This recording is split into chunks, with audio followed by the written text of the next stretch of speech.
স্বাস্থ্য সমস্যা আছে, জ্বালানি সমস্যা আছে, নানান উন্নয়নের ইস্যুজ আছে, বিভিন্ন দলগুলো কমিটমেন্ট দিয়ে আসছে। ওর সঙ্গে আপনি আরেকটি কথা বলেছেন, জনগণ বিরোধী দল থেকে মুখ ফিরিয়ে নিচ্ছে, আপনি কি তাই মনে করেন?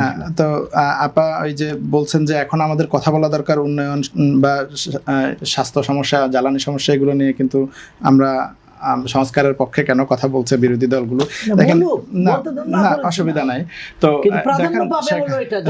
শেখ হাসিনার সময়ে বিশেষ করে 2013 সালের পর থেকে 2014 নির্বাচন এবং পরবর্তীতেও শেখ হাসিনার মুখ থেকে আমরা দুটো জিনিস শুনতাম, এক হচ্ছে উন্নয়ন আর একটা হচ্ছে সংবিধান রক্ষা করা।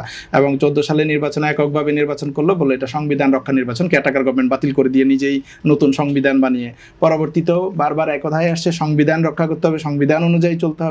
যখনই কোনো সংস্কারের প্রস্তাব আসছে, যখনই ক্যাটাকার গভর্নমেন্টের আলাপ আসছে, যখনই কোনো প্রশ্ন আসছে, এরা উন্নয়ন বিরোধী, এরা সংবিধান বিরোধী।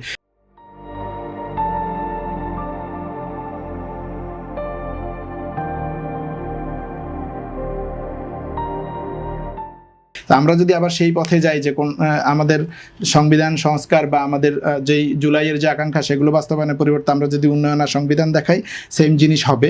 আমরা চাই না সেই জায়গায় আমরা আটকাই যাই। যেমন আপা বলছেন যে জনগণ কি বুঝে ভোট দিয়েছে কিনা, এই 4টা কোশ্চেন জনগণ বুঝছে কিনা, শিক্ষিতরাই ঠিক মতো বুঝছে কিনা, এটা আসলে জনগণের এজেন্সিকে খাটো করা আমি মনে করি। জনগণকে কম শিক্ষিত মনে করা বা মূর্খ মনে করা, এটা রাজনীতিবিদ হিসেবে উচিত না। জনগণ যথেষ্ট বুঝদার, ইভেন শ্রমিক কৃষকরাও বুঝে এখন বাংলাদেশের রাজনীতি। জনগণ বুঝে শুনে রায় দিয়েছে। জনগণকে, জনগণের এজেন্সিকে অস্বীকার করাটা এটা জনগণের প্রতি অবজ্ঞা করা বা জনগণকে খাটো করা বোঝায়। এবং সংবিধানকে আমি আবার আইসেন তুলনা করছি না, আমি বলি নাই, কথা বলছি না, আমি বলছি না, আমি বলেছি যে মানে শেখ হাসিনা এই স্টাইলে কথা বলতো আর কি, ক্ষমতা আসলে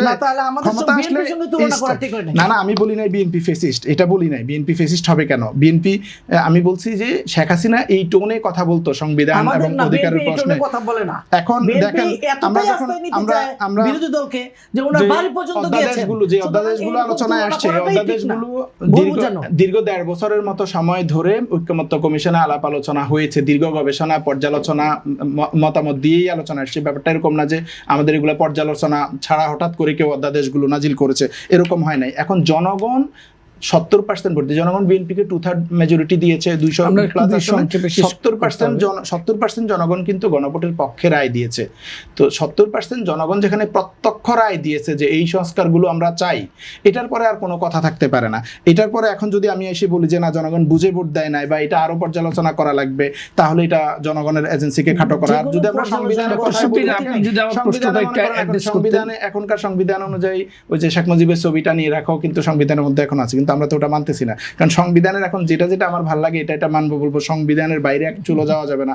আর যখনই আমার অপছন্দের জিনিস আসবে তখন মানবো না, এটা তো উচিত না। গণভোটে জনগণ যে রায় দিয়েছে, জনগণের রায়ের প্রতি সম্মান দেখিয়ে এটা বাস্তবায়ন করা উচিত। কারণ জনগণ তাদের প্রত্যক্ষ ডিসিশন দিয়ে দিয়েছে।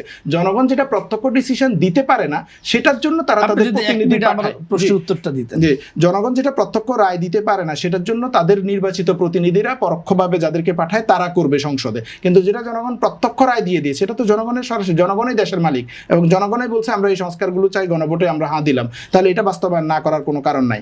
আর আপনার প্রশ্নটা যেন কি ছিল, যে আন্তর্জাতিক চাপ, আঞ্চলিক বৈশ্বিক শক্তিগুলোর ভূমিকা বাংলাদেশের অভ্যন্তরীণ রাজনীতি কতটা আমাদের অভ্যন্তরীণ রাজনীতিতে আন্তর্জাতিক শক্তিগুলোর তো সবসময় কিছু না কিছু প্রভাব ছিল। যেমন গত 15 বছরে তো ইন্ডিয়ার হিউজ প্রভাব ছিল, ইভেন আমাদের নির্বাচনগুলোকেও তারা প্রভাবিত করেছিল। এখন আমেরিকা হোক, চায়না হোক, রাশিয়া হোক, নানান দেশের প্রভাব থাকবে না আমি এটা বলছি না। সরকারকে আন্তর্জাতিক সম্পর্কের ক্ষেত্রে সেটা মেনটেন করতে হবে। আমরা কাদের সাথে কিভাবে বন্ধুত্বপূর্ণ সম্পর্ক রাখবো, বা আমরা আমাদের ট্রেড বলি, এক্সচেঞ্জ বলি, পলিটিক্যাল এক্সচেঞ্জ বলি, সেগুলো কিভাবে মেনটেন করবো, এগুলো সরকার বিরোধী দলকে সেভাবে মেনটেন করতে হবে।